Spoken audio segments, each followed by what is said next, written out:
जी, अस्सलाम वालेकुम।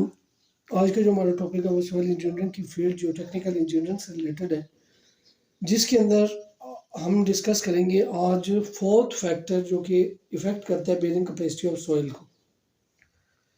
जो ये फोर्थ फैक्टर है ये है कि G location of ground water table GWOT ground water table and possibility of future fluctuation, यानी कि ज़मीन की सतह के नीचे ग्राउंड वाटर टेबल की लोकेशन क्या है, कहाँ पे मौजूद है, और and possibility of future fluctuation. Future fluctuation का मतलब ये है कि वो वाटर टेबल जो है वो राइज करेगा या डाउन जाएगा।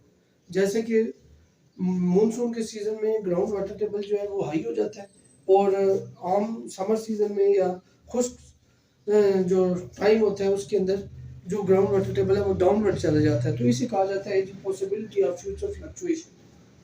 अब आ जाए सबसे पहले पॉइंट नंबर वन के ऊपर। पॉइंट नंबर वन जो है या ए पॉइंट जो आपके पास है आर्टिजियन कंडीशन। आर्टिजियन कंडीशन कौन सी कंडीशन होती है? सबसे पहले ये है कि आर्टिजियन कंडीशन वो कंडीशन होती है जिसके अंदर आपकी ज़मीन के अंदर जो पानी मौजूद होता है, अगर वो दो इम्परवियस लेयर्स के दरमियान प्रेशर के अंदर मौजूद हो, ठीक है, और वो इम्परवियस लेयर अगर कहीं से डैमेज हो जाए किसी भी तरीके से, या किसी और फैक्टर से, या बाय ड्रिलिंग, हम अगर वेल ड्रिल कर रहे हैं तो उससे वो डैमेज हो, या किसी और नेचुरल फिनोमेना से वो डैमेज हो जाए, तो वो वाटर जो उसके अंदर इम्परवियस लेयर के अंदर अंडर प्रेशर था, वो जब बाहर ऊपर ज़मीन की जानिब मूव करेगा तो इसको ये कहा जाता है आर्टिजियन कंडीशन, यानी कि पानी जो है वो सतह ज़मीन की जानिब खुद ब खुद मूव करेगा, यानी आपको किसी मोटर या पंपिंग की जरूरत नहीं है नीचे से पानी निकालने के लिए। ठीक है, तो यहाँ पे क्या है जी कि इस केस में होता क्या है, sand boiling in the Sandy strata and upheaval in the clay strata, यानी कि यहाँ पे आप देखिए दोनों तरह की सॉइल जो है वो डिस्कस हुई हुई है। ये है कौन सी? नॉन कोहेसिव सॉइल, और यहाँ पे क्या है? Cohesive soil.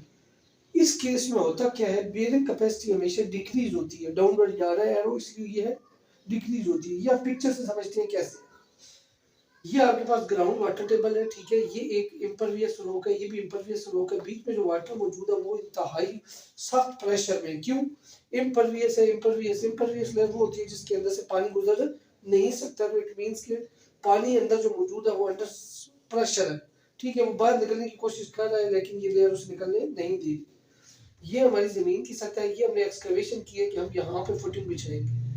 अब होता क्या है कि जिस वक्त ये वाला जो रॉक है, इम्परवियस रॉक है, ये डैमेज होती है किसी भी नेचुरल फिनोमेना से, या हम वेल ड्रिल करते हैं तो तब होती है, तो क्या होता है कि ये पानी जो है ये अंडर प्रेशर ऊपर की जानिब मूव करना शुरू हो जाता है। जब ये पानी ऊपर की जानिब मूव करेगा तो क्या होगा कि वो ज़ाहिर है कि आपकी एक्सकवेशन, यानी कि जहाँ पे आपकी फुटिंग आनी है इस जगह पे, ठीक है, अगर आपकी फुटिंग इस जगह पे आनी है तो पानी तो ऊपर नज़दीक आ रहा है, तो क्या करता है ये पानी की, ये इस जगह के ऊपर जो मौजूद सैंड है, sand boiling in the Sandy strata, इसका मतलब ये है कि अगर इस जगह पे सैंड होगी तो ये वाला पानी जो है उस सैंड को अपने साथ ऊपर की जानिब लेके आना शुरू हो जाएगा, जिस तरह से उबलता हुआ पानी हो जो होता है उसके ऊपर बबल्स आ रहे होते हैं इस तरह, ठीक है। या upheaval in the clay strata, अगर ये मिट्टी मौजूद है, यानी कि एक सादा क्ले मौजूद है, सैंडी सॉइल नहीं है, कोहेसिव सॉइल है यहाँ पे, तो उसके केस में भी ये पानी क्या करेगा कि उस मिट्टी को अपने साथ ऊपर लेके आना शुरू हो जाएगा।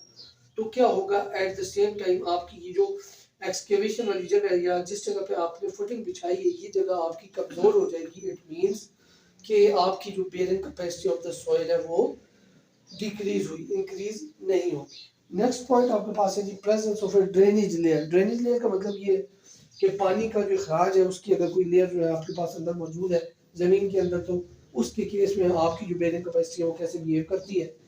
तो इस केस में क्या है जी, सेम वही डायग्राम आपके सामने यहाँ पे बना दी है। ये ग्राउंड लेवल है, यहाँ पे एक्सकवेशन की है, यहाँ पे आपकी फुटिंग आ जाएगी। ये इन्फ्लुएंस जोन है, इन्फ्लुएंस जोन वो जोन होता है जिसके अंदर फुटिंग के नीचे शेयर फेलियर जो है वो अकर होगा, ठीक है। अच्छा, अब ये इन्फ्लुएंस जोन है, इन्फ्लुएंस जोन से नीचे आपके पास आ गया ड्रेनेज लेयर एक है, और उसी के नीचे आपके पास ग्राउंड वाटर टेबल। अब होता क्या है कि ये ग्राउंड वाटर टेबल है, यहाँ से पानी under the action of capillarity, capillarity के एक्शन से पानी जो है वो ऊपर की जानिब मूव करता है। अब जब ऊपर की जानिब मूव करेगा तो ऊपर आगे ड्रेनेज लेयर, जब ड्रेनेज लेयर में वो जाएगा तो वो पानी यहाँ ड्रेनेज लेयर से या राइट की जानिब मूव कर जाएगा या लेफ्ट कर जाएगा, वो ऊपर इन्फ्लुएंस जोन में नहीं जाएगा। जब वो इन्फ्लुएंस जोन में नहीं जाएगा तो इट मीन्स कि वहाँ की जो आपकी जो फुटिंग है उसके नीचे जो सॉइल है उसकी बेयरिंग कैपेसिटी जो है उसको डिस्टर्ब नहीं करेगा। ठीक है। अच्छा, यहाँ पे क्या है जी, क्विक डिस्पोजल ऑफ पर्कोलेटिंग वाटर। अब पहले तो मैंने आपको बताया उसके अंदर क्या था कि वाटर जो है वो under the action of capillary ground water table से ऊपर की जाने मूव कर रहा था। लेकिन ये जो नीचे पॉइंट लिखा है इसके अंदर क्या है, अच्छा जी, अभी हम डिस्कस कर रहे हैं quick disposal of percolating water. Percolation water की जो होती है वो क्या होती है, मतलब कि ये पानी अगर जो ऊपर आएगा बारिश का पानी वो जमीन के अंदर जब जज्ब होता है तो उसे कहा जाता है पर्कुलेशन, यानी डाउनवर्ड मूवमेंट ऑफ वाटर जो है वो पर्कुलेशन है। अब ये क्या करता है कि ये जो डाउनवर्ड मूवमेंट है, अगर ये ड्रेनेज लेयर यहाँ पे मौजूद नहीं होगी तो वो पानी यहाँ पे इन्फ्लुएंस जोन में खड़ा रहेगा तो आपकी बेयरिंग कैपेसिटी को डिस्टर्ब करेगा। तो ये ड्रेनेज लेयर क्या करती है, वो जो पानी ऊपर से पर्कुलेट होकर आ रहा होता है उसको भी अपने अंदर समा लेती है और राइट या लेफ्ट की जानिब से मूव कर देती है। तो आपका इन्फ्लुएंस जोन जो है वो पानी से पाक होना शुरू हो जाता है, खत्म, वहाँ पानी खत्म होना शुरू हो जाता है और आपकी बेयरिंग कैपेसिटी जो है वो एनहांस होना शुरू हो जाती है। Maintain uniform soil moisture.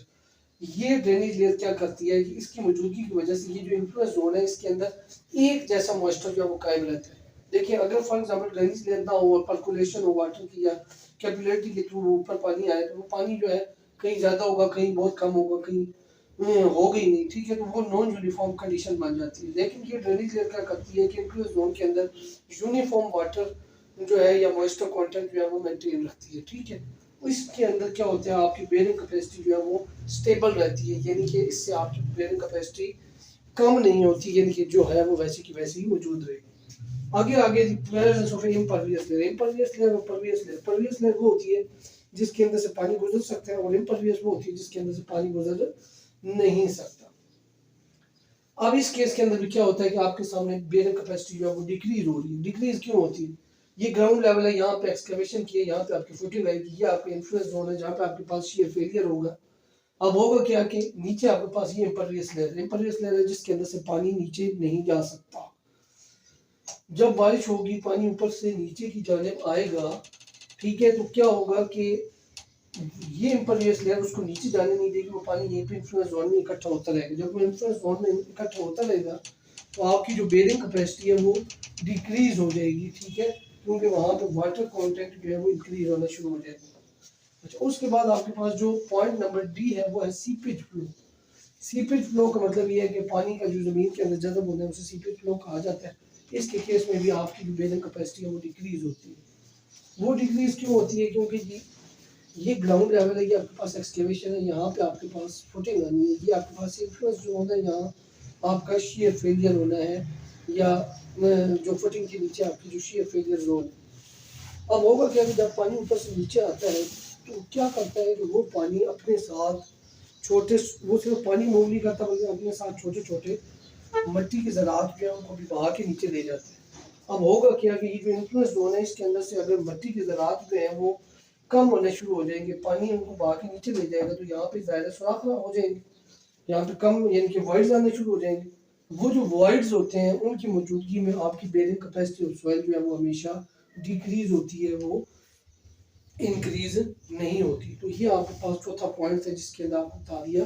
देखिए, इसके अंदर लिखा हुआ रिमूवल ऑफ पार्टिकल। जब पानी ऊपर से नीचे आएगा तो वो अकेला नहीं बह के आएगा, वो अपने साथ छोटे छोटे जो पार्टिकल्स हैं वो साथ लेके आ सकते हैं, वो अपने साथ बहा के नीचे ले जाएंगे और उनकी जगह वहाँ पे ऊपर खाली होनी शुरू हो जाएगी। इट मीन्स कि जो डेंसिफाई सॉइल ऊपर मौजूद थी वो नॉन डेंसिफाई होना शुरू हो जाएगी और आपकी जो bearing capacity of the soil है वो डिक्रीज होना शुरू हो जाएगी। ठीक है, तो ये आपके पास जी चौथा फैक्टर था जो कि जिसके ऊपर आपकी bearing capacity of the soil जो है वो डिपेंड करती है। ठीक है।